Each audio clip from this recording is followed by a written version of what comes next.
You ever think about taking a vacation in orbit? Sounds ridiculous, right?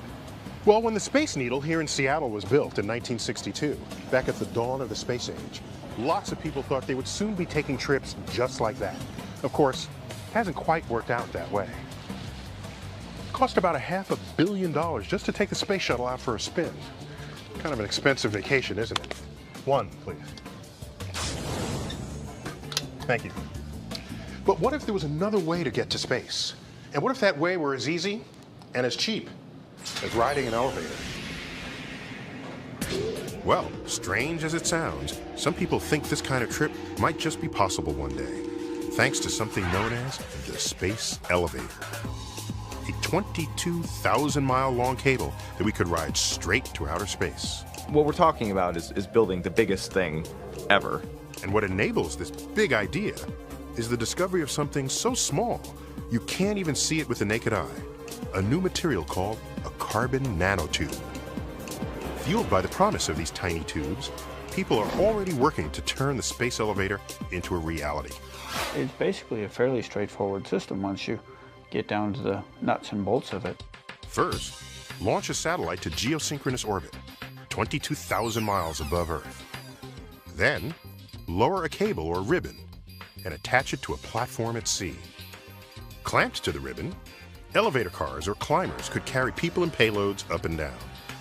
Lasers on the ground would beam energy wirelessly to solar cells on the underside of the climber, powering electric motors for the 22,000-mile journey. Okay, I know what you must be thinking. A 22,000-mile elevator ride? These people are nuts. Like, what would even hold it up? Well, the idea is not quite as crazy as it sounds. Imagine I have a yo-yo in my hand. As you spin the yo-yo around, the body of the yo-yo is thrust outward, and the string connecting you to the yo-yo is held taut. Well, this is the same principle that would keep the space elevator up. We're basically making a planet-sized yo-yo. A space elevator could be safer and cheaper than rockets, giving routine access to the solar system. Bringing this far-out idea down to Earth, NASA recently funded a competition in New Mexico to build and race space elevator prototypes. It was held at the X Prize Cup, a carnival of cutting-edge space technology. In the tradition of competitions that stretch farther back than Charles Lindbergh's transatlantic flight, the aim is to inspire new advances in technology. Wow! This year, teams of students and weekend inventors are vying for the $150,000 in prizes in the space elevator contest. I heard about this competition and I thought, wow, you don't have to have $1 billion in an aerospace company to do this. We're definitely at the cutting edge. You're going to see stuff go wrong today. The racetrack is a 50-meter ribbon suspended from a crane. Teams had to design and build climbers, then race them to the top of the ribbon. In place of the laser that might otherwise power a real space elevator, they could use only energy from the sun or beam from the ground. The best time wins, as long as you go faster than 1 meter per second. One of the first to try their luck is a high school team from Germany, with an elevator sporting an intimidating solar panel and name. Turbo crawler.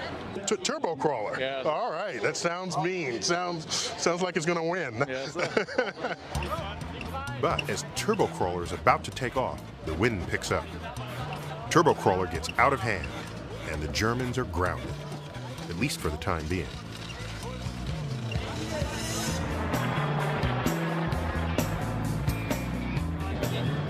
Julie Belrose and her team from the University of Michigan are next to jump on the ribbon. The whole big idea behind doing this is to get engineers in school to start working on this. At the end of this event, there are kids here who are going to know more about space elevator technology than NASA scientists are. Julie's climber is powered by a dozen spotlights that each have to track the solar panels all the way up the ribbon.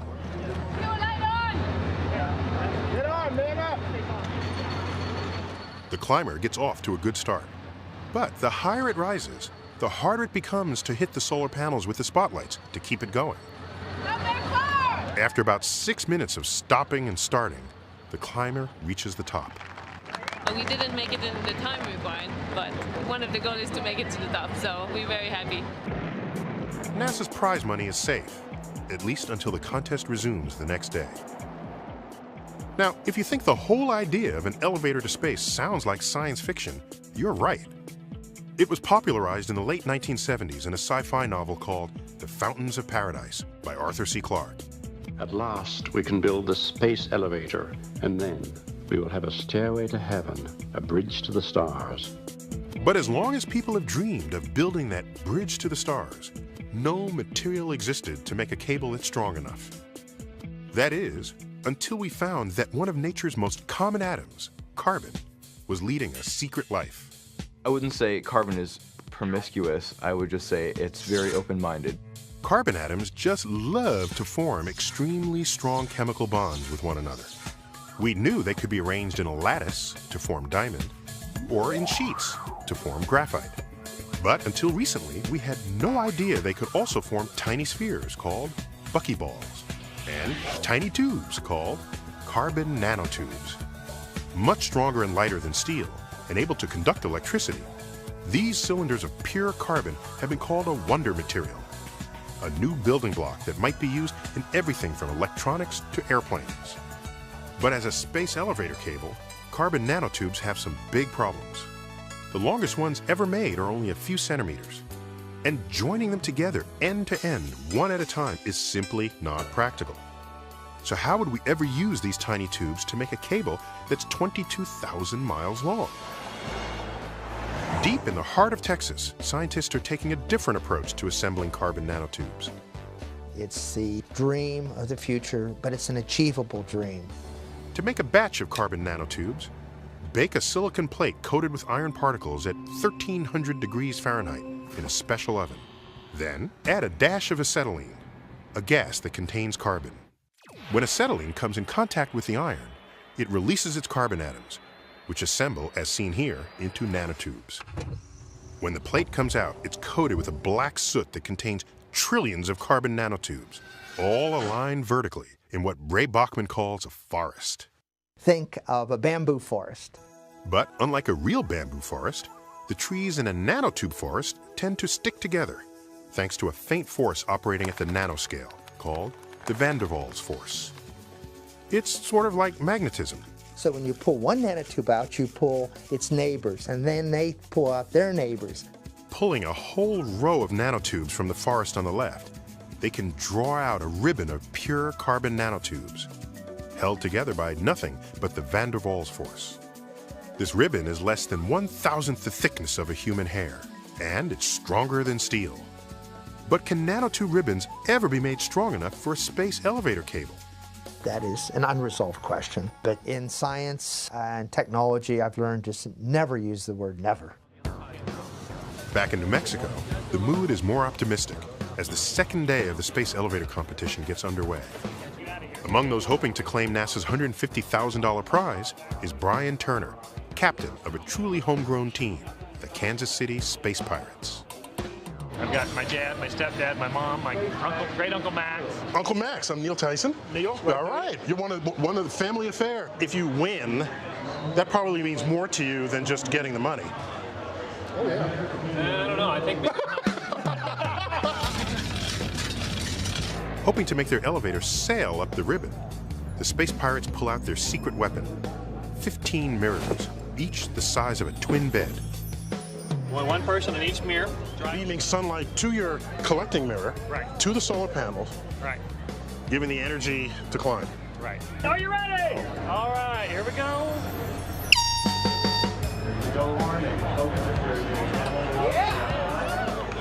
Halfway up the ribbon, the wind kicks in again. Gotta get up there. I'm gonna go look at it this way. Bouncing in the breeze, the parabolic mirror can't stay focused on the solar cells. Come on. And the Pirates' elevator grinds to a halt. Come on. If the wind hadn't been bucking, I might have been better off. But I can't believe I didn't make it to the top. I figured I could fight my way up there. Next up, and favored to win, is the University of Saskatchewan Space Design Team, or USST for short.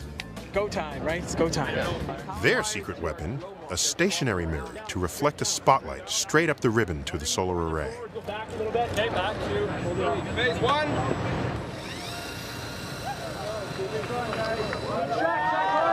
It looks like they'd make it to the top in record time, fast enough to claim the $150,000 prize.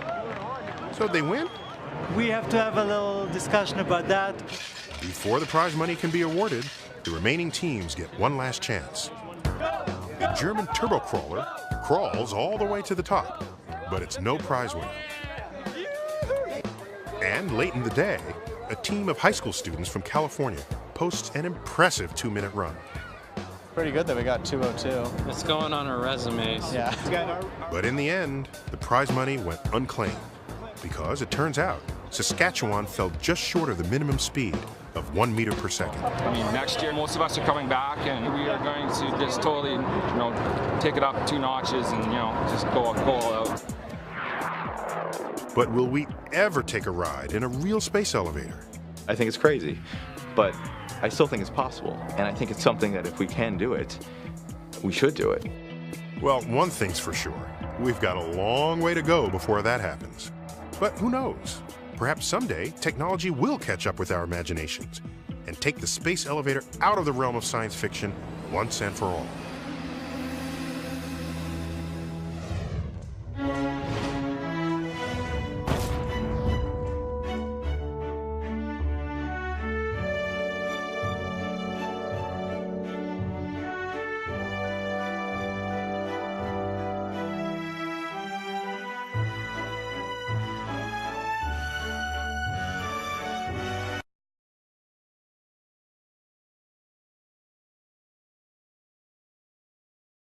A world lost in the vastness of the Pacific, home to the strangest life imaginable, governed by nature's brutal forces, islands which have transformed our understanding of life on Earth.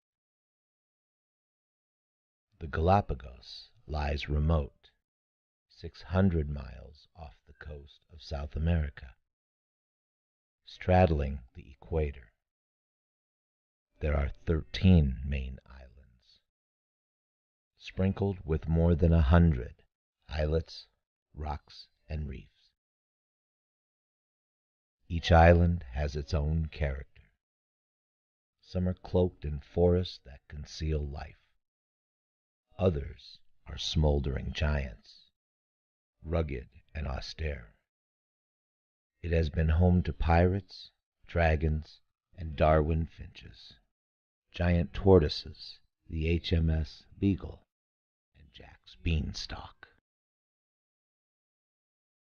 The Giant Machine is an artificial island nested in the archipelago of Galapagos.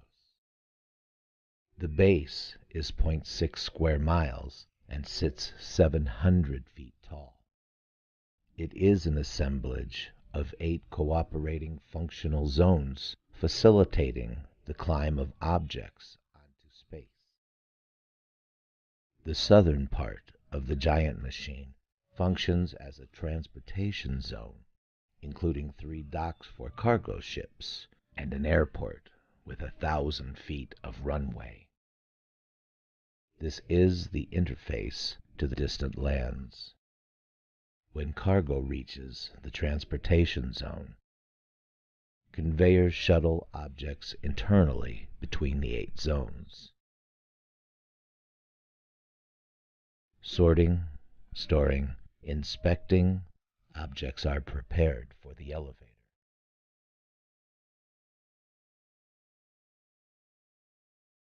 After final documentation of objects, the capsule will be attached to the climber.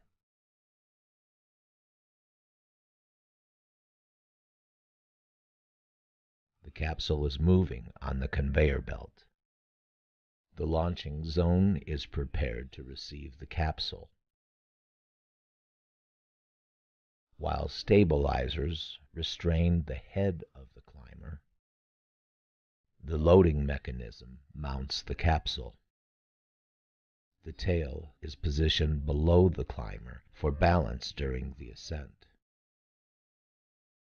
The rattling of the mechanisms are heard behind the whining of the wind. The tail curls. The carrier's arm gets attached to the head just after the launching platform rotates and takes its position for takeoff. This is the signal for the ground crew to begin filling the liquid oxygen tank and adjust the magnetic modules on the 221st sector. And we see the ascenders entering the climber through the access hatch. Stabilizers release the capsule slowly. It tenses itself upon the carbon nanotube ribbon and waits for synchronization. Inertial measurement alignment complete. Latitude and longitude of launch pad 39A at Space Elevator Base Station has been confirmed. Start Orbiteer Aero surface profile test, followed by main engine gimbal profile test. Climber launch sequencer is go for auto sequence start. Activate launch pad sound suppression system. Activate main engine hydrogen burn-off system. Main engine start. 3, 2, 1, ascend.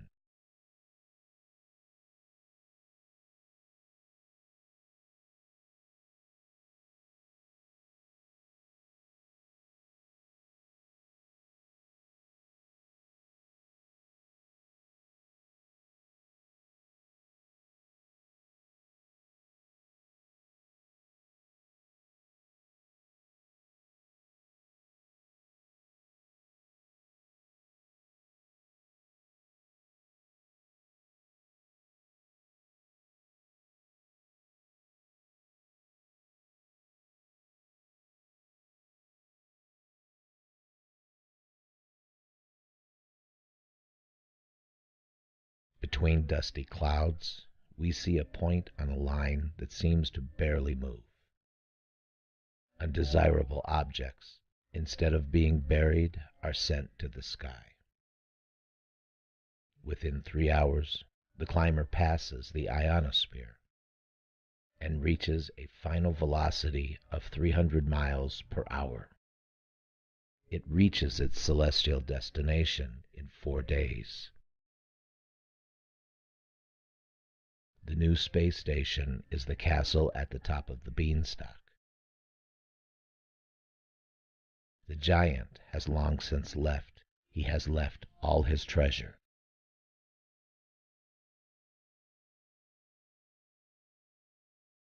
Rules are different up here in the castle. Things are allowed that are not below. Experiments can be conducted. Thoughts can be entertained.